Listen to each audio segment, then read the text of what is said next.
से घर में आग लगी हो तो एक व्यक्ति चाहिए ना जो कहेगा देखो असली आग का स्रोत वो कमरा है, उससे लोगों को बाहर निकालो, इधर धुआं ज्यादा है लेकिन आग नहीं है, इधर से रास्ता निकालो, वो अम्मा रो रही है उनको उठा के ले आओ। एक सम्यक दृष्टि से पूरे सच का सामना करें और दूसरा समाधान के सूत्र निकालें। ये वक्त दोषारोपण का नहीं है, समाधान के लिए जो कुछ कहा जा सके, जो सही सुझाव दे सके, सुझावों को कड़वी भाषा में बोलना पड़े तो बोलना पड़ेगा, सुझावों को खड़का के बोलना पड़े तो बोलना पड़ेगा, लेकिन ये वक्त है पूरा सच और समाधान के सूत्र। तो अब इस बातचीत में हम यही करेंगे, पहले पूरा सच, सच का सामना। सच के सामना करते वक्त हमारे पास कई तरह की खबरें आ रही हैं। सबसे पहले मैं आपको आज देश में जो हो रहा है, आज ही सुबह टाइम्स ऑफ इंडिया में एक कार्टून छपा है, संदीप मेरे प्रिय कार्टूनिस्ट में से।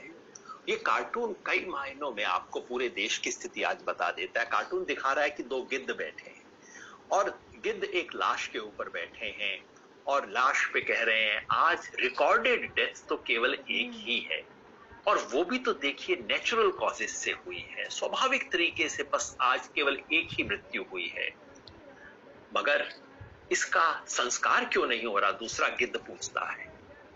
तो वो गिद्ध बताता है क्योंकि इस शव को क्लेम करने के लिए कोई व्यक्ति नहीं आया। और तीसरे फ्रेम में हम देखते हैं कि उस शव का नाम है सच, और उसके पीछे न जाने कितनी चिताएं जल रही हैं। कई बार कार्टून इतिहास का सच इतना बेहतर तरीके से बता सकता है। संदीप भाई सलाम हो आपको। ये कार्टून जो हमें बताता है कि आज इस वक्त सबसे पहले जिसकी हत्या हुई है वो सच है, और हमारा पहला दायित्व इसलिए नहीं, दोषारोपण के लिए नहीं, क्योंकि पूरी स्थिति हमें अभी समझनी है। अगर हम समझेंगे नहीं तो हम कैसे आगे बढ़ पाएंगे। तो पूरी स्थिति का, सच का सामना करते हुए पहला सच या 4-5 सच मैं आपके सामने रखूंगा जिसका हमें सामना करना चाहिए ताकि हम समाधान का रास्ता ढूंढ सके। पहला सच ये है कि अभी हमने सबसे बुरी स्थिति देखी नहीं है और बुरी स्थिति आनी बाकी है। पीक कहा जाता है, पीक कहते हैं जब कोई बीमारी अपने शीर्ष पे पहुंच गई हो जिसके बाद वो उतरनी शुरू। तो पहला सच ये है कि अभी पीक नहीं आई है, हालात अभी और बिगड़ेंगे। ये मैं अपने मन से नहीं कह रहा हूं, कोई भविष्यवाणी नहीं कह रहा हूं। आज ही इंडियन एक्सप्रेस अखबार के फ्रंट पेज के ऊपर एक खबर छपी है।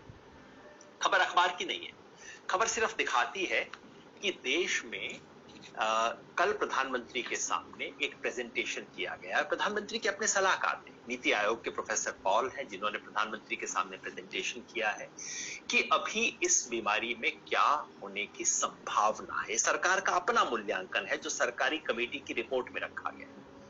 वो मूल्यांकन क्या कहता है? वो मूल्यांकन बताता है कि देश में अभी ये स्थिति और बिगड़ेगी और कम से कम मई के मध्य तक ये स्थिति और बिगड़ती चली जाएगी। ये प्रोफेसर डॉक्टर वी के पाल हैं जो कि नीति आयोग के सदस्य हैं, जिन्होंने प्रधानमंत्री के साथ रिव्यू मीटिंग के अंदर ये सब बातें रखी हैं। अखबार ने कहा है कि अखबार ने उन सब चीजों को सार्वजनिक कर दिया है। इस महीने के अंत तक कितने केस होने की संभावना है, अब आप सुनिए। ये सरकार का अपना मूल्यांकन है। 30 अप्रैल को स्थिति क्या होगी? आज ऑलरेडी 24 अप्रैल हो गई है, तो केवल 6-7 दिन बाद स्थिति क्या होगी?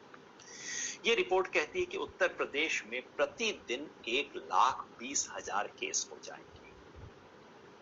इस वक्त उत्तर प्रदेश में शायद 30-35 हजार के करीब केस रिकॉर्ड हो रहे हैं। उत्तर प्रदेश के केसेस हैं।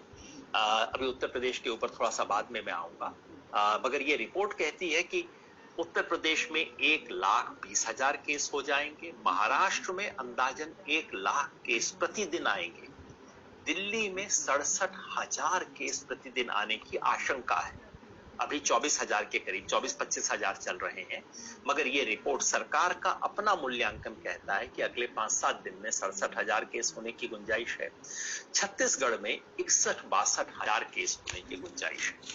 बाकी राज्यों का मूल्यांकन भी ये रिपोर्ट देती है और कहती है कि राजस्थान में 55,000, मध्य प्रदेश में 46,000, केरला में 38,000, कर्नाटका में 38,000, तमिलनाडु में 26,000 और गुजरात में 25,000। कुल देश में 5-6 लाख केस प्रतिदिन आने शुरू होंगे और मई के मध्य तक बढ़ते बढ़ते ये संख्या 6-7 लाख प्रतिदिन तक बढ़ सकती है।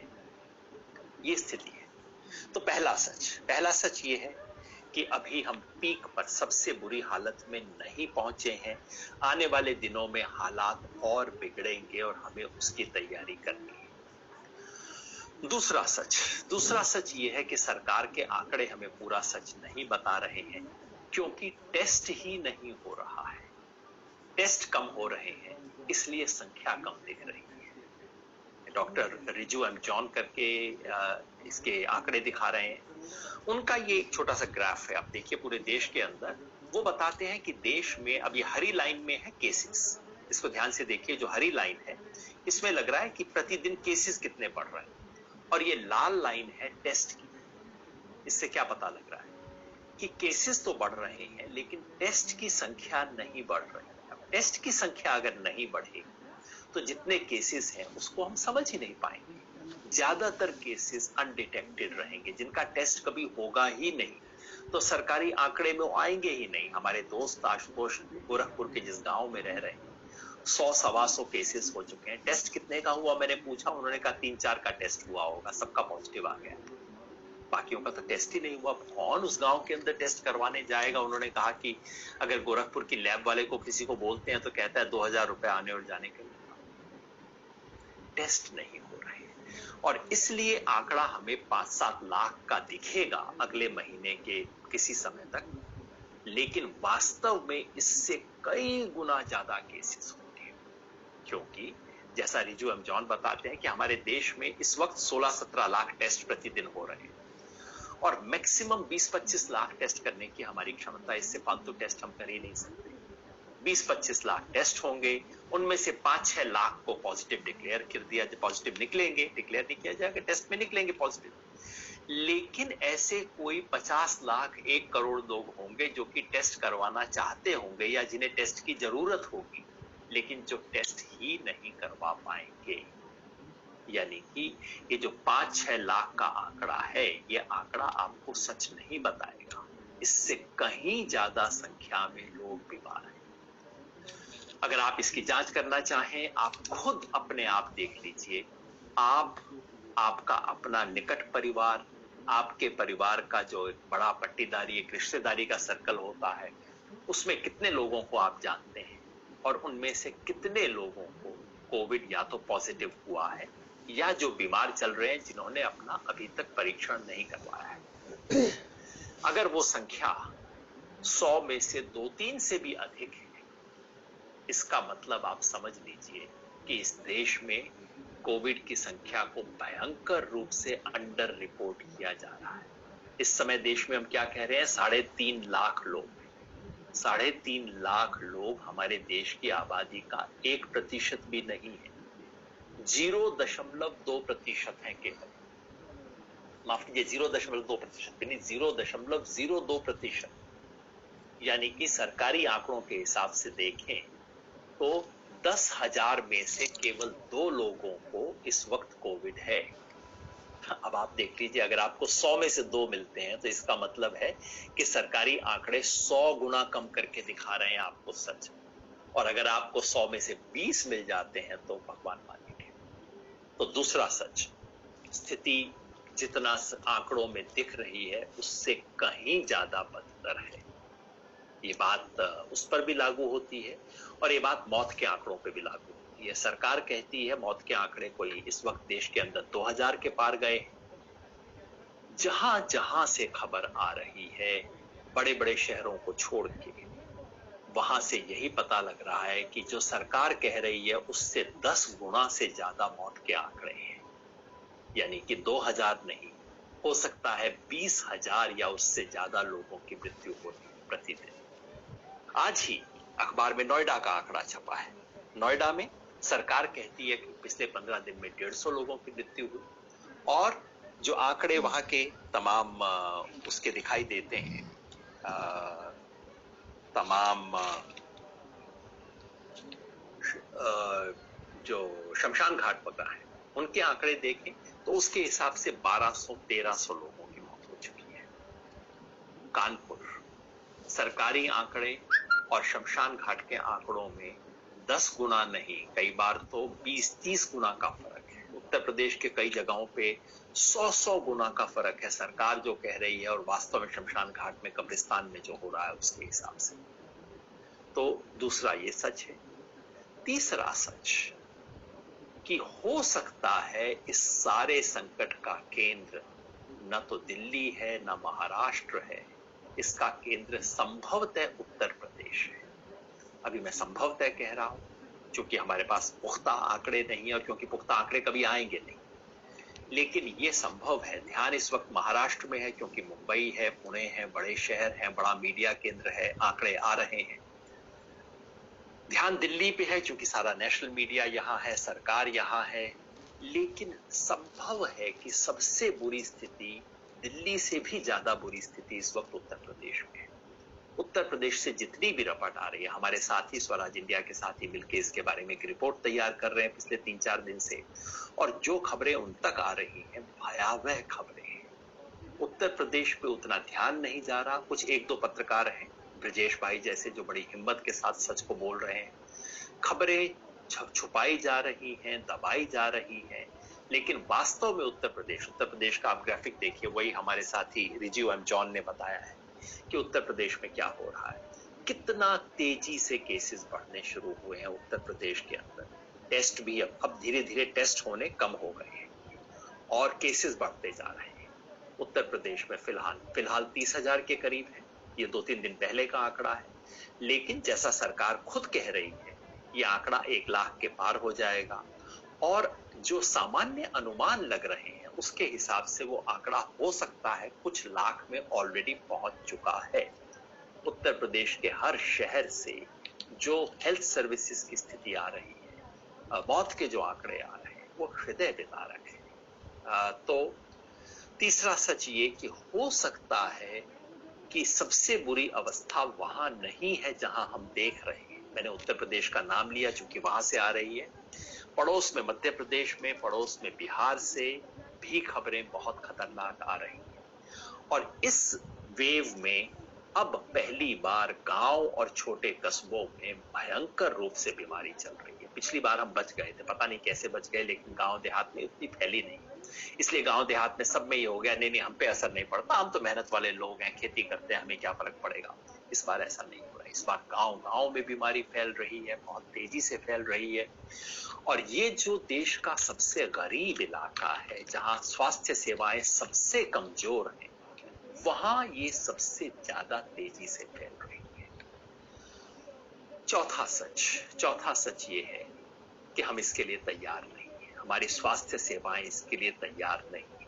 जैसा मैंने कहा, ये दोषारोपण का वक्त नहीं है। सच ये है केंद्र सरकार ने कुछ नहीं किया पिछले 1 साल में जितना करना चाहिए था, और सच ये है कि तमाम राज्य सरकारों ने भी नहीं किया।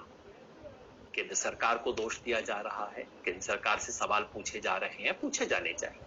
सवाल दिल्ली सरकार से भी पूछे जाने चाहिए, सवाल महाराष्ट्र सरकार से भी पूछे जाने चाहिए, छत्तीसगढ़ सरकार से पूछे जाने चाहिए, उत्तर प्रदेश सरकार से पूछे जाने चाहिए। सच ये है कि हमारी स्वास्थ्य सेवाएं इसके लिए बिल्कुल तैयार नहीं है। ना हमारे पास पर्याप्त मात्रा में ऑक्सीजन है, ना हमारे पास पर्याप्त मात्रा में अन्य सुविधाएं हैं, ना हमारे पास बेड्स हैं।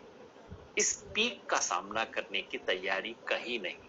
और ये मैं फिर आपको सरकारी आंकड़े बताता हूं, सरकारी आंकड़े जो सरकार ने खुद ही कहा है, उसी रिपोर्ट से जो कि कल प्रधानमंत्री के सामने पेश की गई। वो रिपोर्ट बताती है कि उत्तर प्रदेश में जितने बेड्स चाहिए, जैसा कि वो कहते हैं इस महीने के आखिर के करीब, या हो सकता है अगले महीने के पहले सप्ताह, ये उत्तर प्रदेश में डेथ्स की संख्या बता रहे हैं। और ये आंकड़ा हमें ये ग्राफ बता रहे हैं कि हालांकि उत्तर प्रदेश में केसेस की संख्या बढ़ रही है, लेकिन डेथ्स की संख्या नहीं बढ़ रही है। अब ये कैसे हो सकता है? केसेस 3 गुना हो रहे हैं, डेथ बढ़ी नहीं रही है।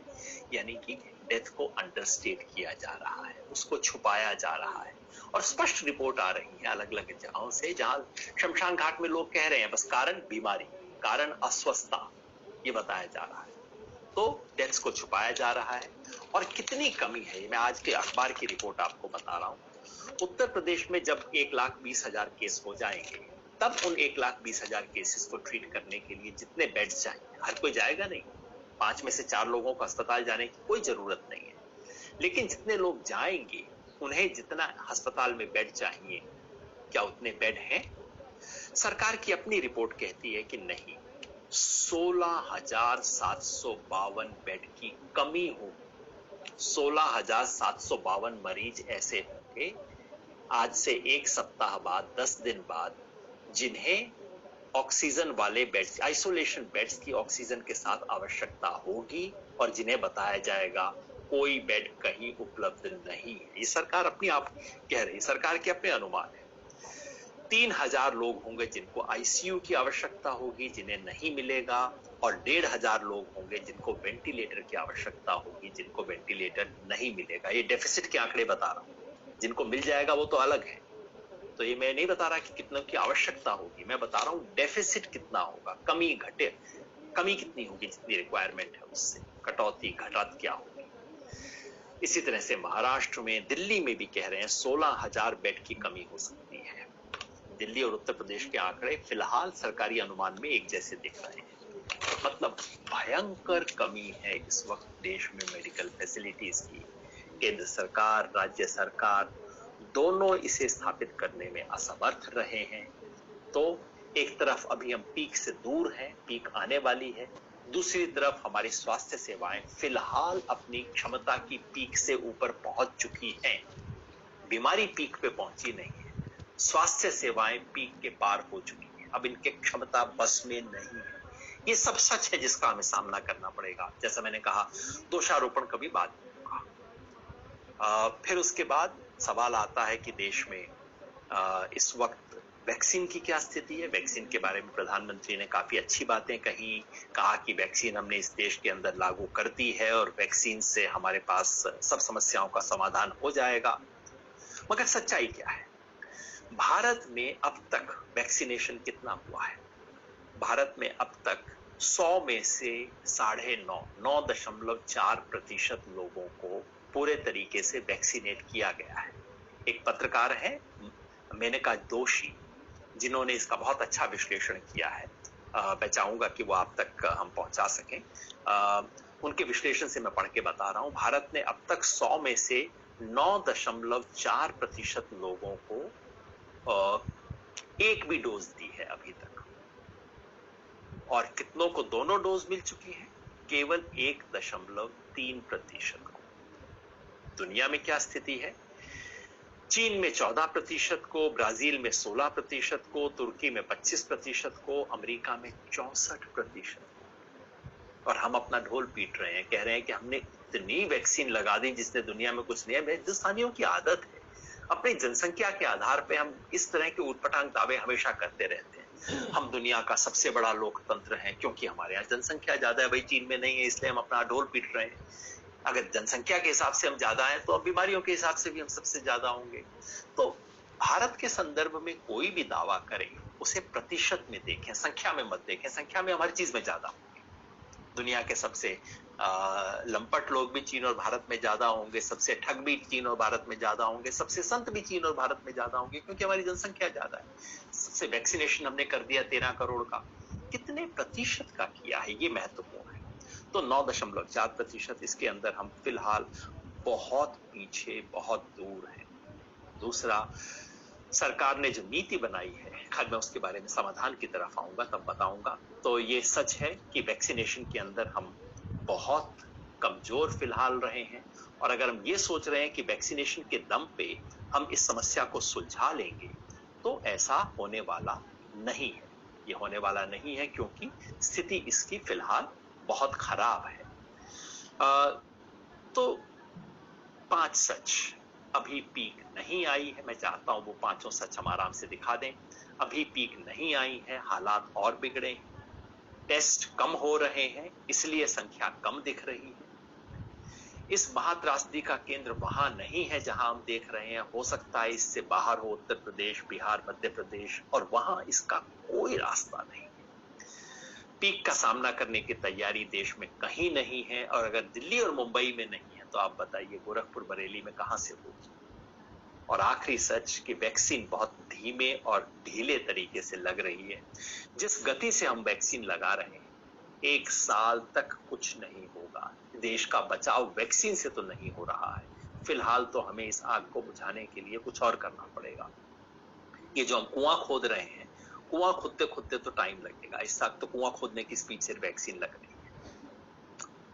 तो फिर समाधान की राह क्या हो? केवल ये कहना सब कुछ गलत है, स्थिति और बिगड़ेगी, हमारे पास कोई तैयारी नहीं है, ये सब बातें सच है।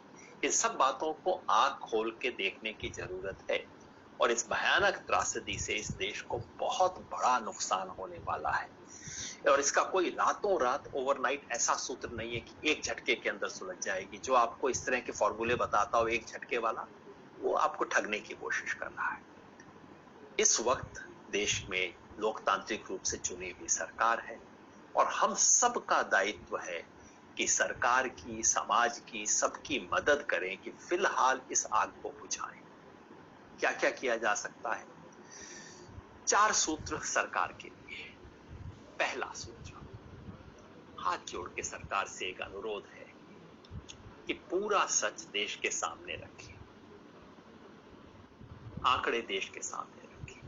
डेथ के आंकड़े मत छुपाइए। जितना आप आंकड़ों को छुपाएंगे, सरकार तो बचेगी या नहीं बचेगी, देश को नुकसान होगा, क्योंकि कोई रिसर्च नहीं हो सकती, क्योंकि कोई अनुमान नहीं लग सकता। सुनते हैं 10 दिन पहले प्रधानमंत्री ने बड़ी डांट पिलाई अपनी सलाहकार परिषद को, तुम लोगों ने मुझे पहले क्यों नहीं बताया कि ये सब होने वाला था। भाई, आंकड़े तो आप खुद दबा रहे हो। जब आप आंकड़ों को दबाना शुरू करते हो तो आप अपने आप को मूर्ख बनाने की प्रक्रिया शुरू कर देते हो, और अगर वो होगा फिर बचाव कैसे होगा? तो पहली बात, देश के सारे साइंटिस्ट कह रहे हैं, सरकार के समर्थक, सरकार के विरोधी, सब लोग कह रहे हैं, कृपया आंकड़ों को मत दबाइए। हेल्थ के आंकड़ों को छुपाएंगे तो सरकार खुद पॉलिसी नहीं बना पाएगी। दूसरा सच, दूसरा सूत्र क्या हो सकता है? हर सरकारी, सार्वजनिक और प्राइवेट सुविधा का इस्तेमाल हो। ये मेडिकल इमरजेंसी है। इस मेडिकल इमरजेंसी में कोई चीज जो इस देश में है वो इस देश की संपत्ति है।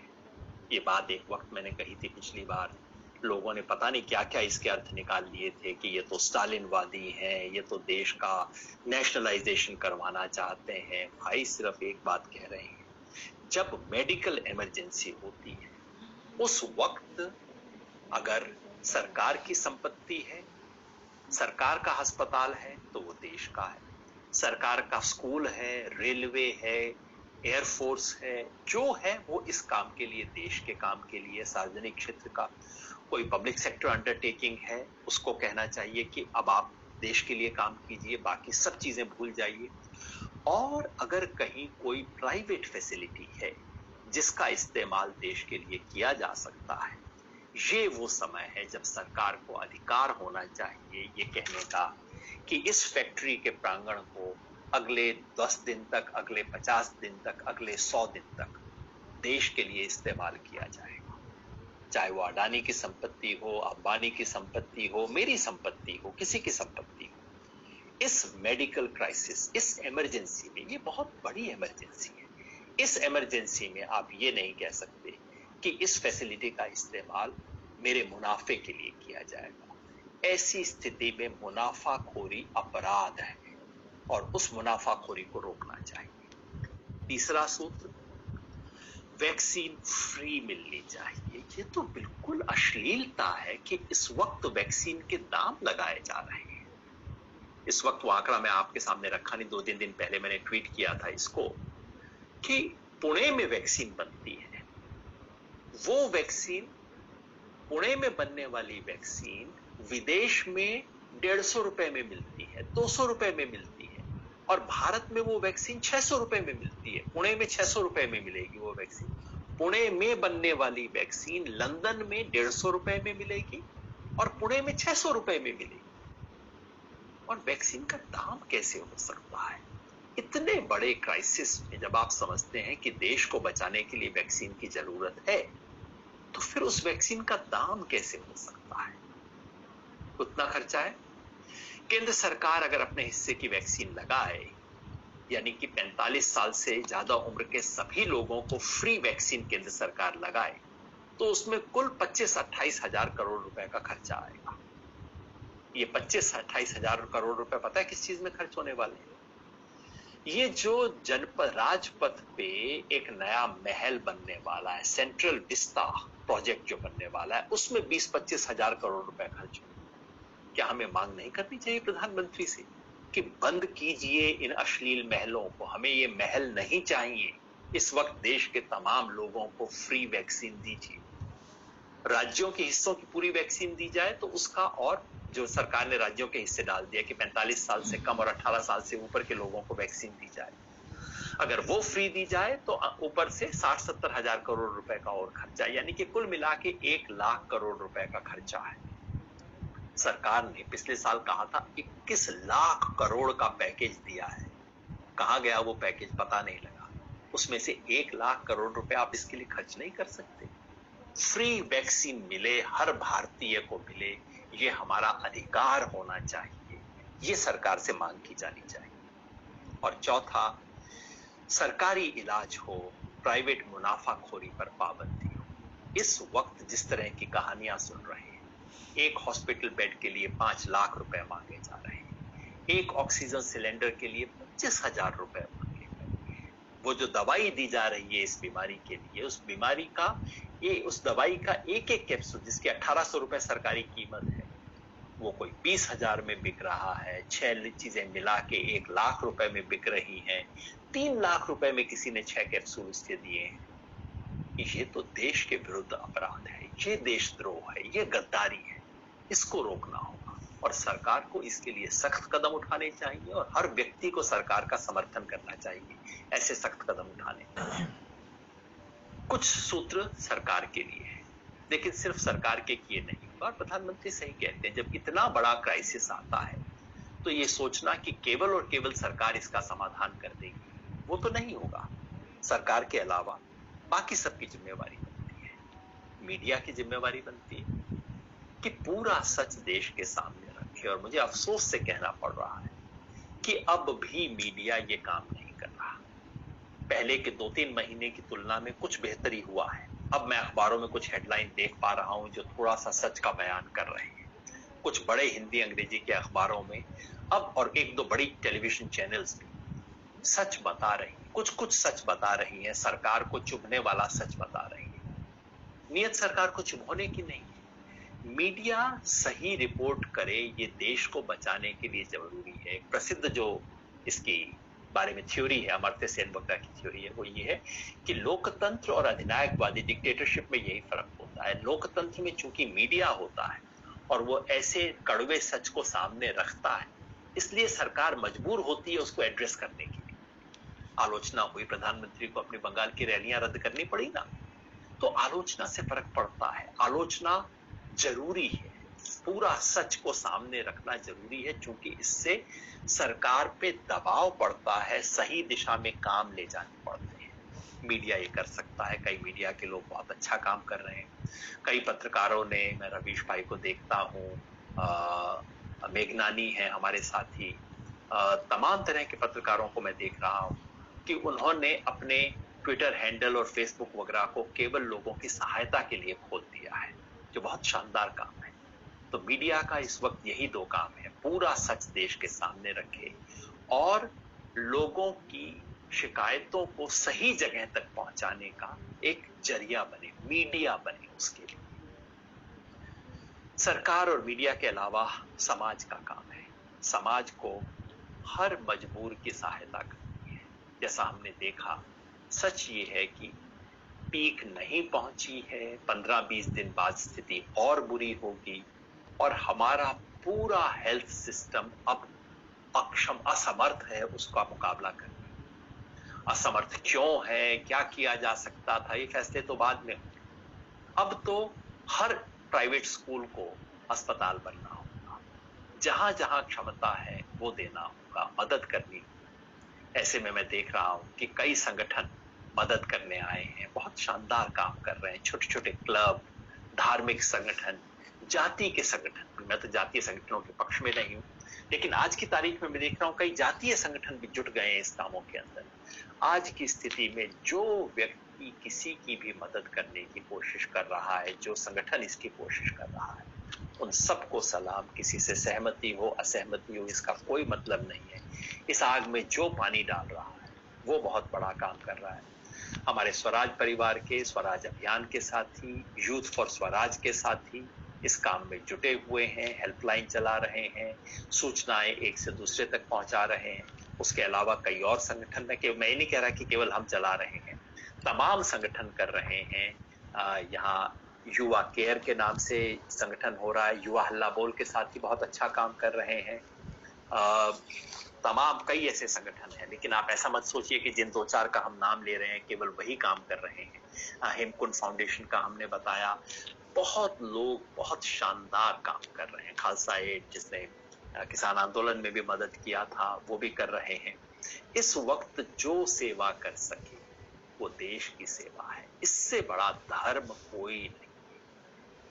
तो समाज की तरफ से ये करें, क्योंकि सरकार के स्रोत नाकाफी है, सरकार अपने स्रोत से काम नहीं कर सकती फिलहाल। तो पूरे देश को अपनी पूंजी, अपने स्रोत इस काम में लगाने होंगे। जिसके पास जो कुछ है कृपया मदद कीजिए। नेशनल क्राइसिस है, इस नेशनल क्राइसिस में इससे बड़ा कोई काम हो नहीं सकता।